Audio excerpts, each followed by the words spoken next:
ሰላም ጤና ይስጥልን የሐሳብ ዲሊ ቤተሰቦቻችን በዛሬው ይዘንላችሁ የመጣ ነው የመካከለኛው ምስራቅ ጦርነት መልኩን ሙሉ በሙሉ እየቀየረ ነው። አሁን አሜሪካ የማዕቀብ ጦርነት አስጀምራለች። ጦርነቱ ከኢራን ጋር ብቻ የሚቆም አይመስልም። አሜሪካ እጅግ ውስብስብ የሆነውን የኢራን የፋይናንስ ስርዓት መረዳት አቅቷታል። የማዕቀብ ጦርነቱ ድርድሩ ላይ ቀጥተኛ ተጽዕኖ እንደሚያሳድርም ተደራዳሪዎች እየተናገሩ ነው። ዋሽንግተን የኢራን ፋይናንሻል ስርዓትን እየመረመረች ነው። የአሜሪካ ግምጃ ቤት ኢራን ከዓለም አቀፉ የፋይናንስ መረብ ግንኙነት ታግዳለች።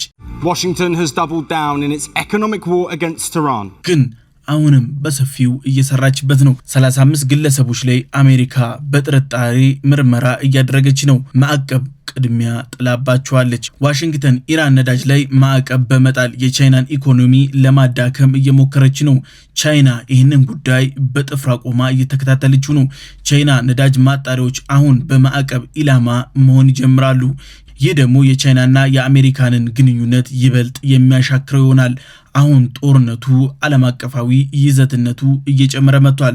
አሜሪካ ዶላርን ተጠቅማ ኢራንን ለማዳከም እየሞከረች ነው። በዚህም የተነሳ ዶላር አማራጭ ይፈለግለት የሚለው የብሪክስ ሐሳብ ተሰሚነቱ ተፈላጊነቱ ከፍ እያለ መጥቷል።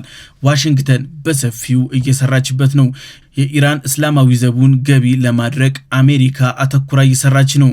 በዚህም የተነሳ ብዙ ካምፓኒዎች፣ ብዙ ግለሰቦች፣ ብዙ ሀገራትም ንክኪ እንዳላቸው ተጠርጥሯል። ግን አሁንም አሜሪካ ምርመራ ላይ ነች። አሜሪካ የኢራንን የገንዘብ ዝውውር ወይንም ሻዶ ባንኪንግ ብላ ጠርተዋለች። የዚህ ሻዶ ባንኪንግ ውስብስብ የሆነ ሂደት አለው። የፋይናንስ ቻናሎቹ በፍጹም ሊገኙ አልቻሉም። Iran's shadow banking system. This is a complex web of financial channels that allowed Iran to access global markets despite years of international sanctions. ኢራን በዚህ በኩል በሰፊው ሰርታበታለች። ምንም አይነት መረጃ እየወጣበት አይደለም።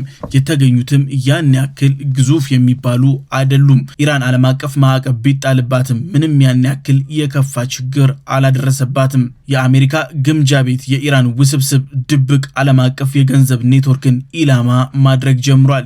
የክሪፕቶ መዳረሻዎች ደግሞ ዋነኞቹ ናቸው። ክሪፕቶ በቀላሉ በመንግስታቶች መመርመር አይችልም። ምክንያቱም ስርዓቱ ከመንግስታቶች ከተቋማቶች ውጪ ስለሆነ። ይህ ደግሞ ለአሜሪካ ሌላኛው ራስ ምታቷ ነው። ኢራን በዚህ መንገድ ደግሞ በሰፊው እየሰራች ነው። በቢሊየን የሚቆጠር ገንዘቧን በዚህ ውስጥ እያስተላለፈችው ነው። አሜሪካ ይህንን መፈተሽ አዳጋች ሆኖባታል። በድብቅ የሚዘዋወሩ ነዳጆች ደግሞ ሁለተኛ ራስ ምታቶች ናቸው። ኢራን በድብቅ የምታዘዋውራቸው ነዳጆች መሄጃቸው፣ መዳረሻቸው እንዲሁም ገንዘቡ ለማን እንደሚከፈል መረጃ የለውም። በዚህም የተነሳ አሜሪካ ሌላ አጣብቂኝ ውስጥ ገብታለች። የጦር መሳሪያ ግዢ እንዴት እንደሚከናወን ይህንን ኔትወርክ ለማጥናት አሜሪካ በሰፊው እየሰራች ነው። ግን ቻይናና ራሻን ብጠረጥርም አንድም የገንዘብ እንቅስቃሴ እየታየ አይደለም።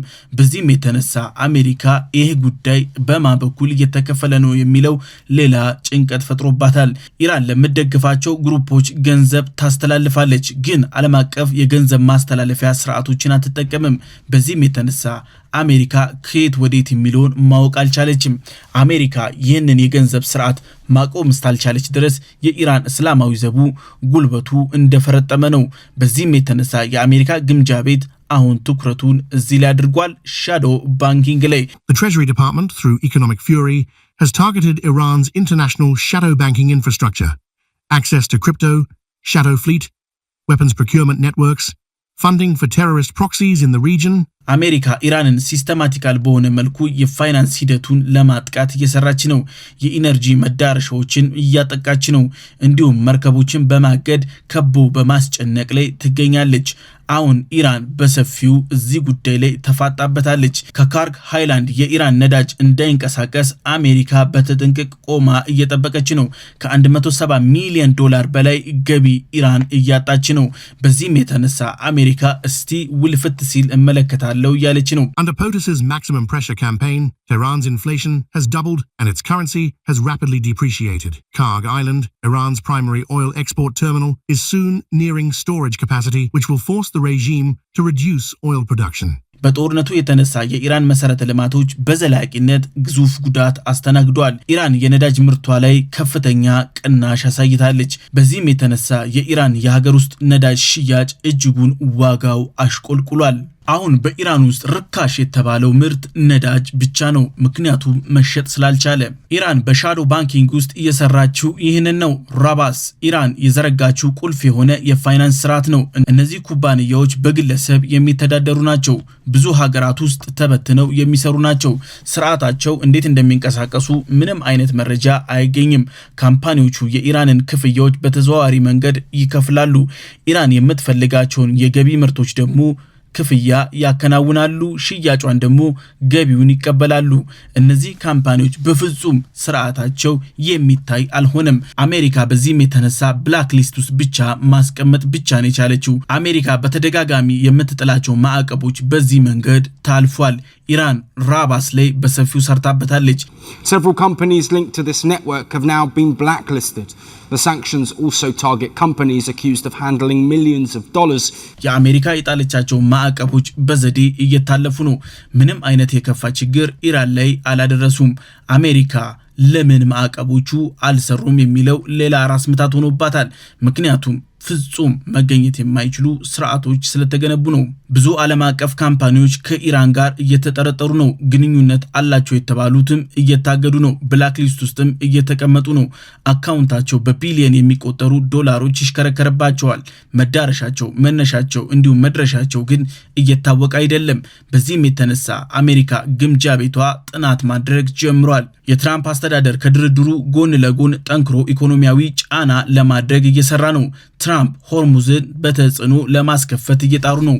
በዚህም የተነሳ አሁን ሆርሙዝን በወታደራዊ ኃይል አሜሪካ ሙሉ በሙሉ ዘግተዋለች። አሜሪካ ለኢራን ገንዘብ ከፍለው ለማለፍ የሚሞክሩ አካላት ማዕቀብ እንደሚጠብቃቸው አስጠንቅቃለች። ከዚህ በፊት ለኢራን $2 ሚሊዮን እየከፈሉ የሚያልፉ መርከቦች ነበሩ። አሁን ግን እነሱ መርከቦች ባለቤቶቹ ጥቃት ይደርስባቸዋል፣ እንዲሁም ማዕቀብ ይጣልባቸዋል እያለች ነው። አሁን ሆርሙዝ በሁለት ረድፍ ተዘግቷል። የመጀመሪያው በኢራን እስላማዊ ዘብ፣ ሁለተኛው ደግሞ በአሜሪካ ባህር ኃይል ነው። አሁን ዓለም ሌላ ጭንቀት ውስጥ ገብቷል። ምንም አይነት ዝውውር እየተከናወነ አይደለም። ዓለም አቀፍ ኢኮኖሚ እየጋሸበ ነው። የአሜሪካ ኢራን የሰላም ድርድር እየተካሄደ ነው። ግጭቱን ለማስቆም ድርድሩ ወሳኝ ነው ተብሏል። የኢራን ኒውክሌር ፕሮግራም ዋነኛ ማጠንጠኛ ነጥብ ሆኗል። ሁለቱም አካላት እዚህ ላይ ወይ ፍንክች እያሉ ነው። የአሜሪካ ባህር ኃይል እገዳ ላይ አሁንም ሁለቱም ወገኖች መግባባት አልቻሉም። ሆርሙዝን ለቆ ይውጣ አይወጣም የሚለው ሌላኛው አጨቃጫቂ ሆኗል። በኢስላማባድ እነዚህ ሁለት ነጥቦች አስጨናቂ ሆኗል። አሜሪካ የኢራንን ሆርሙዝ ዘግታ እንደ ኢኮኖሚያዊ ጦር መሳሪያ እየተጠቀመችበት ነው። ወሳኝ የሆነው የባህር ወሽመጥ ከፍተኛ ነዳጅ መተላለፊያም ነው። ኢራን እስረኛ አድርገዋለች። አሁን ደግሞ አሜሪካ ደረባበታለች። ይሄም በፍጹም ሊሆን አይገባም ስትል አሜሪካ አስጠንቅቃለች። አሜሪካ ኢራን ለቃት ሂድ እያለች ነው። በተቃራኒው ደግሞ የኢራን እስላማዊ ዘቡ ማስጠንቀቂያ እየሰጠ ነው። ማርኮ ሩቢዮ በዚህ ጉዳይ ላይ ይህንን ብለዋል። ኢራን ሆርሙዝን በመዝጋት እየተኩራራች ነው። የአረብ ሀገራት ሙሉ በሙሉ ተዘግተዋል፣ በኢራን የተነሳ እስረኛ ሆነዋል ብለዋል። ይህን ደግሞ ያሉት የአረብ ሀገራትን ድጋፍም ለማግኘት ነው። ቴህራን አደባባዮች ላይ ኢራን ዓለም አቀፉን ነዳጅ እያገደችው ነው። እንዲህ ብላ ግን ለጥፋለች። ከ20 እስከ 25% የዓለምን ነዳጅ እንደምታግድ እየተኩራራች ማስታወቂያ እየለጠፈች ነው። ይህንን ያሉት ማርኮ ሩቢዮ ናቸው። ፍጹም እንደተናደዱ ያሳብቅባቸዋል። እነኚህ ሰዎች ኒውክሌር ጦር መሳሪያ ማግኘት ቢችሉ እድሉ ቢኖራቸው አስባችሁታል ሲሉማ ጠይቀዋል። የባህረ ሰላጤው ሀገራት ሙሉ በሙሉ ማለት ይቻላል እስረኛ በኢራን ይሆናሉ ብለው አስጠንቅቀዋል። Look what they've done with the Straits. Great example. The Straits is basically the equivalent of an economic nuclear weapon that they're trying to use against the world. And they're bragging about it. They're putting up billboards in Tehran bragging about how they can hold 25% or 20% of the world's energy hostage. Imagine if those same people had access to a nuclear weapon. They would hold the whole region hostage. አሁን ሀገራቱ የሰላም ስምምነት ለማፈራረም ሂደት ላይ ናቸው። አሜሪካ በእጇ ያለውን እያንዳንዱን ስትራቴጂካል ጥቃት እየወሰደች ነው። ኢኮኖሚ ደግሞ ዋነኛ አድርገዋለች። ቴህራን በአሜሪካ ጫና ወደ ድርድር ጠረጴዛው ትገፋለች ወይ የሚለው ነው። ይህ የትራምፕ አድሚኒስትሬሽን በሰፊው እየሰራበት ነው። ግን ቴህራን በዚህ ልክ ትንበረከካለች የሚለው የማይታሰብ ነው። ትራምፕ ጠንካራ አቋም እንዳላቸው በሆርሙዝ ጉዳይ ላይ አሳውቀዋል። ትራምፕ ግን የሰላም ስምምነቱ ላይ ጫና እያደረሱ ነው ተብሏል። የሚያስተላልፉት እያንዳንዱ መልእክት፣ ዛቻዎች የሰላም ስምምነቱ ላይ ጋሬጣ እየጣሉ ነው። ዶናልድ ጄ ትራምፕ እንዳሉት ከሆነ ኢራን እንዳሳማ እየተነፈሰች ነው። አሜሪካ ባህር ኃይል ኢራንን ጉሮሮ አንቆ ይዟታል። ሆርሙዝ በፍጹም አሜሪካ አትከፍተውም ብለዋል። ኢራን በኒውክሌሩ የሰላም ስምምነት ላይ የማትፈርም ከሆነ ይህ በፍጹም የሚታሰብ አይደለም። በዚህ ሐሳብ ደግሞ የማትስማማ ከሆነ እኛም መቼም ሆርሙዝን አንከፍትም ብለዋል። The blockade is somewhat more effective than the bombing. They are choking like a stuffed pig, and it is going to be worse for them. They can't have a nuclear weapon. ዶናልድ ጄ ትራምፕ ይህ ንግግራቸው አሁን በኢስላማባድ ላይ ሌላ ተጽዕኖ እየፈጠረ ነው። ኢራን ያወጣችው እቅድ በዋሽንግተን ውድቅ ተደርጓል። የኢራን እቅድ ደግሞ ይህንን ይላል። ሆርሙዝ መተላለፊያ ይከፈት፣ መርከቦች ይለፉ፣ እገዳው ይነሳ፣ በመጀመሪያ ይህንን እናድርግ የሚል ተነስቷል። በመቀጠል የኢራን ኒውክሌር ፕሮግራም ላይ ወደፊት መቀጠል እንችላለን፣ መወያየት እንችላለን ብላለች። ኢራን ከዚህ በፊት እንደሚታወቀው ከሆነ ሆርሙዝን ሙሉ በሙሉ ክፍት አድርገው ነበር። የዘጋችው የአሜሪካ ጦሮች በዛ ቦታ ላይ በሰፊው ስለሰፈሩ ነው። እንዲሁም ሆርሙዝ አሜሪካ እንዳሳወቀችው ከሆነ በሆርሙዝ ወሽመጥ ላይ አንድም የኢራን ነዳጅ ጫኝ አያልፍም ስላለች ነው። ለዚህ አጸፋ ዳግም ተዘግቷል። አሁን ደግሞ የኢራን ውሳኔ ይህ ነው፣ ይከፈት እንደራደር የሚል ነው። Iran has been pushing for waterway to be reopened and shipping restrictions to be lifted as a first step. Only after that, Tehran says should talks on its nuclear program will move forward. But Washington has rejected that approach. ዶናልድ ጄ ትራምፕ እንዳሉት ከሆነ ኢራን መረጋጋት ትፈልጋለች። እኛ የኒውክሌር ጦር መሳሪያ እንዲኖራት ደግሞ ፈጽሞ አንፈልግም። አሁን አሜሪካና ኢራን የፋይናንስና የባህር እቀባ ላይ አተኩሯል። አሜሪካ ከሁሉም በፊት በኒውክሌሩ ላይ እንስማማ እያለች ነው። የኢራን የኒውክሌር ፕሮግራም የግድ መገደብ አለበት የሚለው ደግሞ ዋነኛ መከራከሪያቸው ሆኗል። በዚህም የተነሳ ዲፕሎማቶች ስራቸው ላይ ሌላ ተጨማሪ ጫና ፈጥሮባቸዋል። They want to settle. They don't want me to keep the blockade. I don't want to lift the blockade because I don't want them to have a nuclear weapon. በፓኪስታን እየተካሄደ ያለው የሰላም ድርድር ሌላ ጋሬጣ ገጥሞታል። ፓኪስታን ነገሩን ለማቀራረብ እየሞከረች ነው። አሜሪካ ትኩረቷ ኢኮኖሚያዊ ጫና ላይ አድርጋለች። በዚህም የተነሳ ሌላ ጫና በዲፕሎማቲክ ጉዞ ላይ እየደረሰ ነው። ወታደራዊ ጥድፊያ በሁለቱም በኩል እየታየ ነው። ዝግጅቱ አሁን አሳሳቢ ነው። ምናልባትም ወደ ጦርነት የሰላም ስምምነቱ ላይሳካ ይችላል የሚል ይሆናል ተብሎ ተሰግቷል። ትራምፕ እስካሁን ድረስ ቀጥተኛ ወታደራዊ እርምጃን ከማጽደቅ ተቆጥበዋል። ዶናልድ ጄ ትራምፕ በባህር ላይ እያደረግነው ያለው እገዳ አሁን ጥሩ ተስፋ እየታየበት ነው ብለው አሳውቀዋል። ትራምፕ ኢራንን ተስፋ ለማስቆረጥ እየጣሩ ነው። አስደናቂ ኃይል አለን ሲሉ ትራምፕ ተናግረዋል። አሁን ኢራን ማልቀስ አለባት። ማድረግ የሚችሉት እሱን ብቻ ነው። ኢኮኖሚያቸውን ችግር ውስጥ ከተነዋል። አሁን ኢራን ኢኮኖሚዋ እየሞተ ነው የሚል ንግግርም አሰምተዋል። We've got an amazing military. Now they have to cry uncle. That's all they have to do. Just say we give up. We give up. But their economy is really in trouble. So it's a dead economy. በዚህም የተነሳ ኢራን ምላሽ ሰጥታለች። የኢራን ፓርላማ አፈ ጉባኤ ይህንን ብለዋል። ኢራን ላይ ኢኮኖሚያዊ ጫና በማድረግ የውስጥ ክፍፍል እንዲኖር እየሰሩ ነው።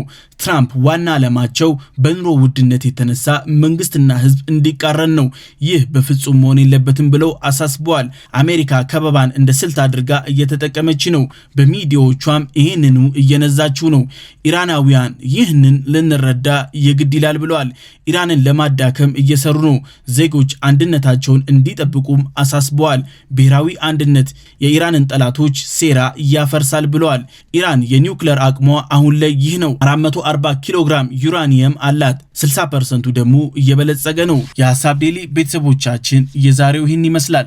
በቀጣይ በሌላ አጀንዳ እስከምንገናኝ ሰላም ሁኑ።